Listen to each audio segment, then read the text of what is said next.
விஜயை காட்டி தங்களுக்கான சீட்டு இல்லை அதிகாரத்தில் பங்கு, ஆட்சியில் பங்கு இதை தான் கொஞ்சம் பண்ணிக்கணும்னு நினைக்கிறாங்களோ, குறிப்பாக சீட் இன்க்ரீஸ் பண்ணி வாங்கிக்கணும் அப்படின்னு நினைக்கிறாங்களோ, மற்றபடி விஜய் கூட போக மாட்டாங்க அப்படின்னு இதை இல்லை, விஜய்கிட்ட போனீங்கன்னா ஆட்சியில் பங்கு அதிகாரத்தில் பங்கு உண்டு. ஆனால் ஆட்சி அமைப்பார்களான்னு ஒரு டவுட். அந்த ஒரு கேரண்டி கொடுத்துட்டார் விஜய். கூட்டணி ஆட்சி, ஆட்சியில் பங்கு அதிகாரத்தில் பங்கு.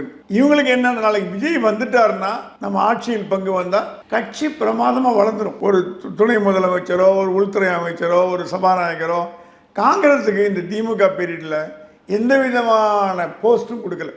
எக்ஸப்ட் பீட்டர் அல்போன்ஸுக்கு ஒரு போஸ்ட் கொடுத்தாங்க, சிறுபான்மையின தலைவர்னு.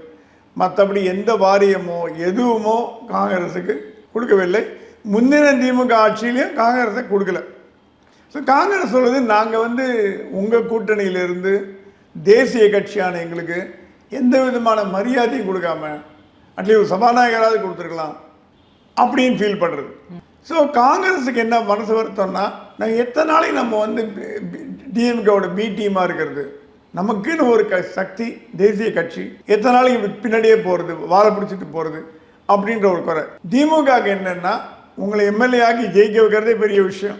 ஜெயிக்க வச்சிட்டோம்ல, எம்எல்ஏவோட இருங்க, அது பேசாமல் இருங்க அப்படின்றாங்க. ஆனால் இப்போ விஜய் என்ற ஒரு மனிதர் உள்ளே வந்ததுனால காங்கிரஸுக்கு ஒரு சாய்ஸ் இருக்குது, விஜயோட போகலாமான்னு.